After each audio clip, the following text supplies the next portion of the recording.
नमस्कार दोस्तों एक दिलचस्प वाकया ये हो रहा है कि बीजेपी की लगातार जीत होने के बावजूद भी आरएसएस और बीजेपी उन जीतों से चिंता में है।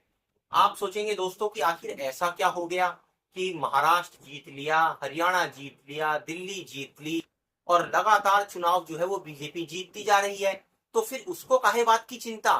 लेकिन दोस्तों चिंता पैदा हो गई है। कारण ये है कि इन लगातार होती जीतों ने आरएसएस के और बीजेपी के भी बहुत सारे नेताओं के कान खड़े कर दिए हैं और आशंका कुछ इस तरह की जताई जा रही है कि चुनावों को जीतने के लिए जनता का रुख, जनता का समर्थन होना एक बहुत बड़ा मुद्दा है।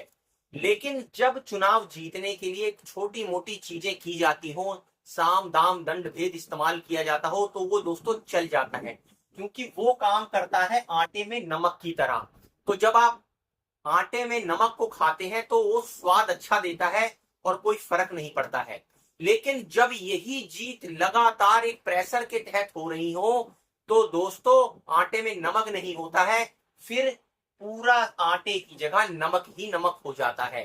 तो अब सिचुएशन इस हालात तक आ गई है कि अब आटा नहीं है दोस्तों, नमक ही नमक हो गया है।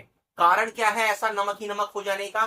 दोस्तों कारण ये है, चाहे वो ईवीएम के अंदर धांधली की बात हो कि किस तरह से ईवीएम का इस्तेमाल कर कर चुनावों को जीता जा रहा है, उस पर विपक्ष का हो हल्ला हो, चाहे वो वोट धांधली के तरीके हो। राहुल गांधी ने जो है स्पष्ट तौर पर एक लेख लिख दिया जिसमें 5 स्टेप बता दिए कि किस तरह से जो है वो वोटों की धांधली हो रही है, चुनाव में बेईमानी से जीत हासिल की जा रही है। और दोस्तों सबसे बड़ी चिंता की बात यह हो गई है कि इन चुनावों को जीतते जीतते नौबत इतने लो लेवल तक चली गई है कि अब कोई और रास्ता ना देखकर, इन दोनों की पोल खुलते हुए देखकर वोट बंदी तक की नौबत आ गई है दोस्तों, कि बिहार के अंदर ऐसी एक्सरसाइज करनी पड़ रही है दोस्तों जिससे चारों तरफ थू थू हो रही है। चुनाव आयोग की विश्वसनीयता बिल्कुल डाउन हो गई है, लोगों के अंदर गुस्सा भर गया है, लोगों से कागजात और डॉक्यूमेंट मांगे जा रहे हैं। तो दोस्तों इस चुनाव को जीतने के लिए जैसे जैसे आटे के अंदर नमक की क्वांटिटी बढ़ती जा रही है मिलाने की, आप यकीन मानिए बीजेपी और आरएसएस के लिए ये बहुत बड़ी चिंता का सबब होता जा रहा है। क्योंकि जब ये नमक लोगों के दांत में दोस्तों टच होगा, तो आप जानते हैं कि जनता जो है जब जन आंदोलन और क्रांति पर उतरती है तो बड़े से बड़े सत्ता को और बड़े से बड़े राजा को भी उखाड़कर फेंक देती है।